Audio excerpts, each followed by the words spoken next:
রসুলের সীমাহীন ভালোবাসা ছাড়া ঈমানের এইটুকুনি দাম নেই। রসুলের সীমাহীন ভালোবাসা ছাড়া ঈমানের এইটুকু দাম নেই।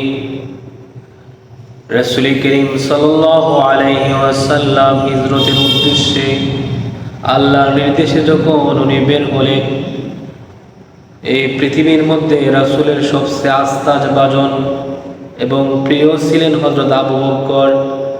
আবু বকর রাদিয়াল্লাহু তাআলা আনহুকে নিয়ে রাসূলুল্লাহ সাল্লাল্লাহু আলাইহি সাল্লাম মদিনার উদ্দেশ্যে রওনা হলেন।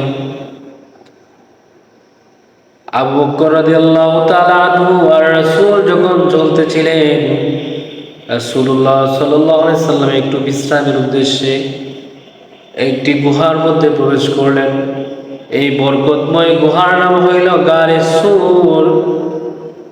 গারে সূরে প্রবেশ করার পরে হযরত আবু বকর রাদিয়াল্লাহু তাআলা আনহু ভাবলেন, এখানে বিষাক্ত কোনো সাপ থাকতে পারে, কারণ ওই গর্তের মধ্যে, ওই গুহার মধ্যে অনেকটি গর্ত দেখা গিয়েছিল।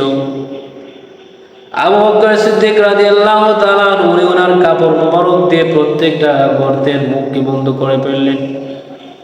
অবশেষে একটি গর্তের মুখ অবশিষ্ট রয়ে গেল। ওই মুখটা উনি আর কোনো কিছু দেখুন ওনার কাছে অবশিষ্ট নেই যে ওই গর্তের মুখটা উনি বন্ধ করবেন। হযরত আবু বকর সিদ্দিক রাদিয়াল্লাহু তাআলা আনহু রাসূলুল্লাহ সাল্লাল্লাহু আলাইহি সাল্লাম যখন বিশ্রামের জন্য হযরত আবু বকর সিদ্দিক রাদিয়াল্লাহু তাআলা আনহুর মুবারকের মধ্যে রাসূলের মাথা মুবারক রেখে শুয়ে রইলেন, হযরত আবু বকর রাদিয়াল্লাহু তাআলা আনহু বাকি একটা গর্ত যেটার মুখ বন্ধ করা হয় নাই, ওই গর্তটার মধ্যে ওনার পা মুবারক দিয়ে ওই গর্তটার মুখটাকে উনি বন্ধ করে দিলেন। সুবহানাল্লাহ। ওই সাপটা যখন, বিষাক্ত সাপটা যখন বের হওয়ার চেষ্টা করলো, ওই সাপটা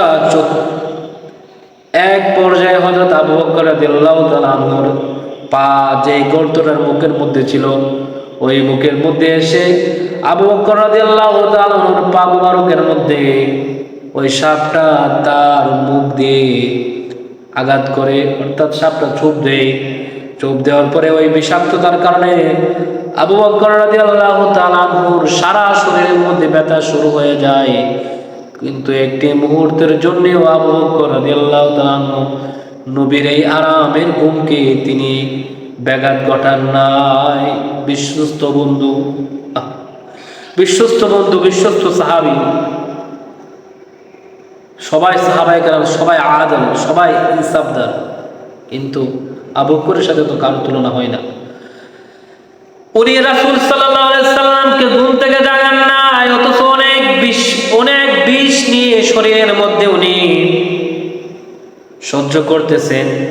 এক পর্যায়ে ওনার চোখের পানি রাসূল সাল্লাল্লাহু আলাইহি সাল্লামের শরীর মুবারকের চেহারা মুবারকের মধ্যে পড়ে গেল। রাসূল সাল্লাল্লাহু আলাইহি সাল্লামের ঘুম সাথে সাথে ভেঙে গেল। রাসূল আবু বকরের চেহারার দিকে তাকায় বলে, আবু বকর রে, তুমি কাঁদতেছো, তোমার কি হয়েছে? আবু বকর রাদিয়াল্লাহু তাআলা বিস্তারিত ঘটনা বলে বললেন, ইয়া রাসূলুল্লাহ, এই গুহার প্রত্যেকটা গর্তের মুখকে আমি বন্ধ করে দেই, কিন্তু একটা গর্তের মুখ অবশিষ্ট ছিল, আর ওইটার মধ্যে আমার পা রাখি। পা রাখার ফলে ওই বিষাক্ত সাপ আমাকে চোখ দেয়, আর এই বেতার কারণে আমার চোখ দিয়ে পানি চলে আসে। রাসূলুল্লাহ সাল্লাল্লাহু আলাইহি সাল্লাম উনি ওনার লালা মুবারক বের করে হযরত আবু বকরের ওই কত চিহ্নের মধ্যে দিয়ে দে, ওই বিষাক্ত জায়গার মধ্যে দিয়ে দে। আবু বকর রাদিয়াল্লাহু তাআলা পা মুবারক সাথে সাথে ভালো হয়ে যায়, আর প্রমাণ হয়ে যায় আবু বকর যে রাসূলকে নিজের জানের চাইতে বেশি ভালোবাসে।